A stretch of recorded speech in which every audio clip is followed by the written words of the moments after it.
బాలేదు. ఆయననే మమ్మల్ని చూడలేక చనిపోయిండు. ఇంత పోషించలేక. మా అక్క జాబ్ చేద్దామంటే మా అక్కకి హెల్త్ ప్రాబ్లమ్స్ ఉన్నాయి. ఇప్పుడు మా అక్క చేయలేదు. రెంట్‌కి కష్టమైతుంది చాలా మాకు.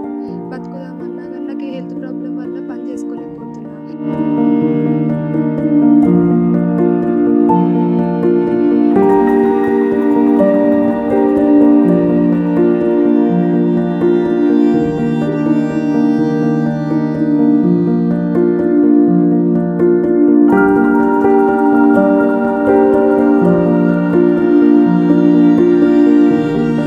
ఎంత అంటే అసలు రోజు రోజుకి బతకడాలా అంటే ఎలా బతకాలని అంత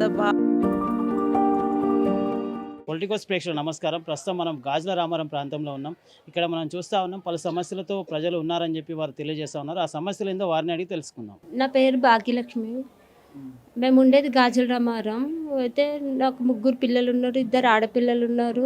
నా ఆరోగ్య పరిస్థితి బాలేదు ఇప్పుడు. మా పిల్లలకు కూడా ఆరోగ్య పరిస్థితి బాలేదు. మా ఆయన చనిపోయాడు. చనిపోయాక ఇంకా మా పరిస్థితి చాలా దారుణంగా ఉంది ఇప్పుడు. మాకు సహాయం చేయడానికి ఎవ్వరు కూడా ముందుకు రావడం లేదు. కనీసం మమ్మల్ని పలకరీయడానికి కూడా రావడం లేదు. మాకు డబుల్ బెడ్రూమ్ ఇల్లు ఉంటే కనీసం ఏదో ఒకటి చోటు ఎక్కడైనా ఉండడానికి ఉంటే మేము బతకగలుగుతాము. మా పరిస్థితి బాలేదు. ఆయననే మమ్మల్ని చూడలేక చనిపోయిండు. ఇంత పోషించలేక.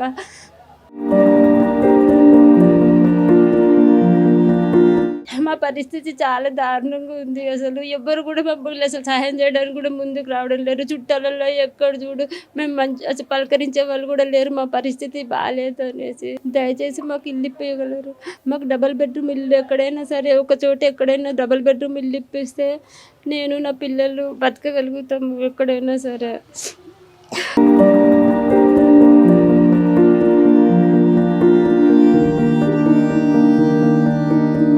నా పేరు పద్మజాశ్రీ. మేము గాజుల రామారంలో ఉంటాం. నాకు హెల్త్ బాగుండదు. ఎక్కడైనా మాకు డబుల్ బెడ్రూమ్ ఏదైనా ప్రభుత్వం హెల్ప్ చేస్తే మంచిగా ఉంటుంది. మాకు జాబ్ చేసుకుందామన్నా నాకు మమ్మీకి ఇద్దరికి హెల్త్ ప్రాబ్లం ఉంది. మేము చేసుకోలేకపోతున్నాము. రెంట్‌కి కష్టమవుతుంది చాలా మాకు. బతుకుదామన్నా కానీ నాకు ఈ హెల్త్ ప్రాబ్లం వల్ల పని చేసుకోలేకపోతున్నా. దీనివల్ల స్టడీ కూడా ఆపేసిన. ఫీజు కట్టడానికి డబ్బులు లేక. మాకేదైనా హెల్ప్ చేయండి. మాకు ఎక్కడైనా డబుల్ బెడ్రూమ్ ఇస్తే అందులో బతుకుతాము. నా పేరు వైష్ణవి. నేను ఇంటర్ సెకండ్ ఇయర్ చదివిన. మా డాడీ నాకు చనిపోయిండు.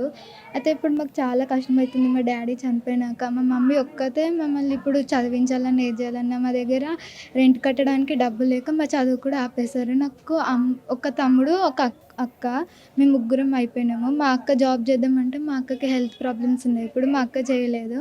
నాకు ఇంకా మైనరే, నేను 18 ఇయర్స్ కూడా లేవు. అందుకే ఇంకా చేసుకోవడం కుదరట్లేదు. మా మమ్మీకి కూడా హెల్త్ బాలేదు చేద్దామంటే.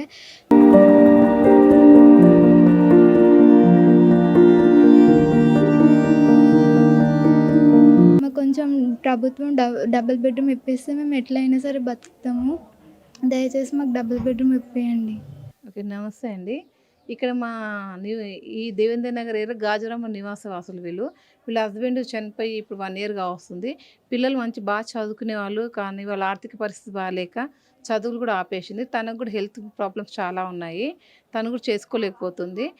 కాబట్టి వీళ్ళకు డబుల్ బెడ్రూమ్ తప్పగా ఇవ్వాల్సిందిగా మనం చేసుకుంటున్నాము. ఒక పూట తిండి లేక కూడా పడుకుంటున్నారు. వీళ్ళ దీన పరిస్థితిని చూడలేకపోతున్నాము. ఎవరైనా ఉంటే సహాయం చేయండి. ఈ ప్రభుత్వానికి కలెక్టర్కి తెలియజేయండి ఏమనగా వీళ్ళకి ఒక బెడ్రూమ్ అయినా డబుల్ బెడ్రూమ్ మన ప్రభుత్వం నుండి ఇప్పించినా మాకు చాలా సహకరించిన వాళ్ళు అవుతారు వీళ్ళకు అని నేను ఇక్కడ స్థానికురావాసం చెప్తున్నాను. దయచేసి గమనించగలని కోరుతున్నానండి. ఇట్లా ఈ సమస్య ఎప్పటి నుంచి మొదలైంది? వీళ్ళ హస్బెండ్ ఉన్నప్పుడు బాగానే చూసుకునేవాడు. అప్పుడైనా రెంట్‌కి ఉండేవాళ్ళు. కానీ అతను బాగా తాగుడుకు బానిసై వాళ్ళని కూడా కొట్టేవాడు బాగా. ఆ విధంగా వాళ్ళు ఆరోగ్యంగా ఉండలేకపోయారు. 1 ఇయర్ కావస్తుంది వాళ్ళు చనిపోయి నుండి వాళ్ళు ఇంక చదువులు కూడా మానేశారు. పిల్లలు ఇంక బాబు కూడా ఉన్నాడు. బాబు కూడా ఇప్పుడు చదువు ఆపేశాడు. వాళ్ళకి ఎవరైనా ఆర్థికంగా ఎవరైనా సాయం చేయగలరని కోరుచున్నామండి. నమస్తే సార్. నేను ఒంటరి మహిళని. నేను 15 సంవత్సరాల నుంచి నా హస్బెండ్ తోటి బాధపడి నేను చాలా బాధపడుకుంటా. నాకు ఇల్లు లేదు, ఏం లేదు, ఎవరు చూసేవాళ్ళు లేరు నాకు.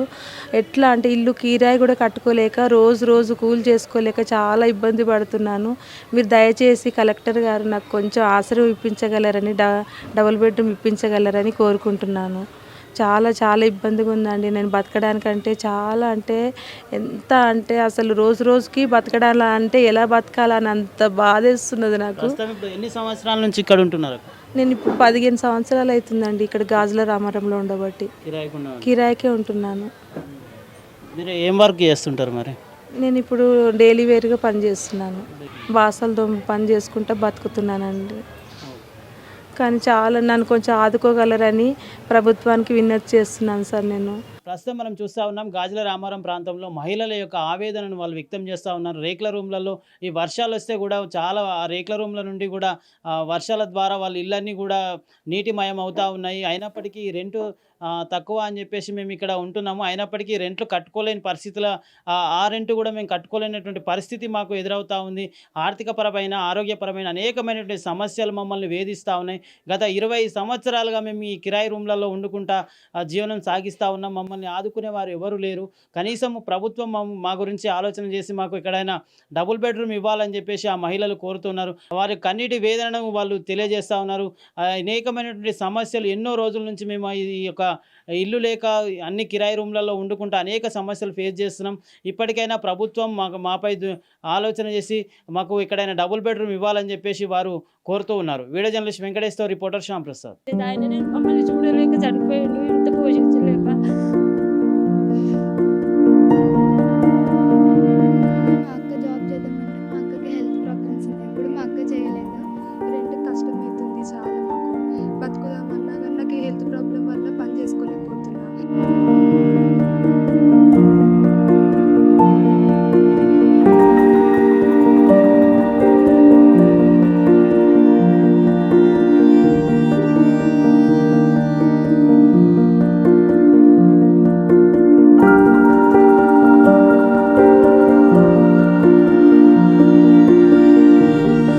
ఎంత అసలు రోజు రోజుకి బతకడాలా అంటే ఎలా బతకాలని అంత